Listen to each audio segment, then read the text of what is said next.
영업인이라면 구독과 알림은 필수입니다. 지난 시간에 저는 콜드 리딩에 대한 이야기를 드렸습니다. 상대에 대한 사전 지식이 전혀 없는 상태에서 말의 테크닉으로 사람의 마음을 읽어가는 기술.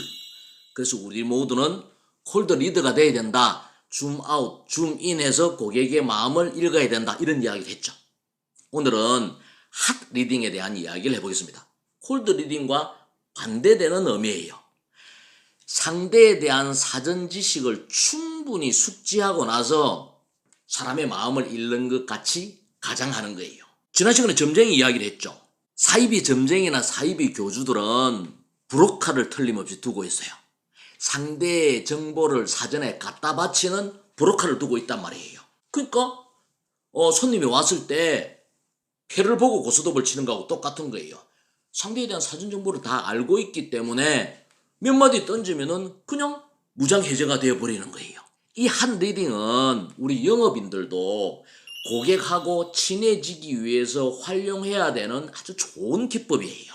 악용하는 게 아니라 선의로 활용을 해야 된다는 거예요. 자, 어떻게 한 리더가 될 수가 있을까요? 먼저 소개자를 통해서 만날 고객에 대한 정보를 사전에 충분히 파악을 하는 거예요.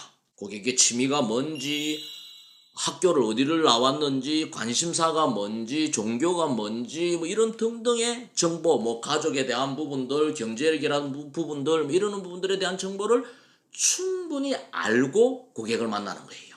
뿐만 아니라 요즘은 인터넷을 통해서, SNS를 통해서 검색을 하면은 고객의 정보를 많이 수집을 할 수가 있습니다. 예를 들자라면은, 유명한 사람들은 이름만 쳐도 기본적인 정보가 나오죠? 아니다라면은, 페이스북이나 카카오 스토리나 블로그나 유튜브나 이런 것을 통해서 고객의 정보를 수집을 할 수도 있겠죠. 또한 이것저것도 없는 상태에서 고객을 만나러 갔다라면은 딱 가서 사무실에서 또 집에서 진열장에 어떤 상패가 있고 어떤 자격증이 있고 또 어떤 액세서리가 있는가 그것을 유심히 살핀 후에 고객의 관심사가 뭔지 고객의 취미가 뭔지 이러는 부분들을 읽어낼 수도 있다라는 거예요. 자, 그래서 우리가 고객하고 친해지기 위해서는 소개자를 통해서든 SNS를 통해서든 내가 파악을 해서든 충분히 고객에게 알고 만나야 된다. 여기서 주의해야 될 점은 고객을 뒷조사한 것 같은 불쾌감을 주면 안 된다라는 거예요. 내가 수집한 정보를 자연스럽게 활용을 해야 된다라는 거예요. 그래서 사전 정보를 획득을 하면은 이것을 통해서 자료를 만들고 화법을 만들고 내가 고객에게 다가갈 수 있는 무기로 활용을 해야 된다는 거예요.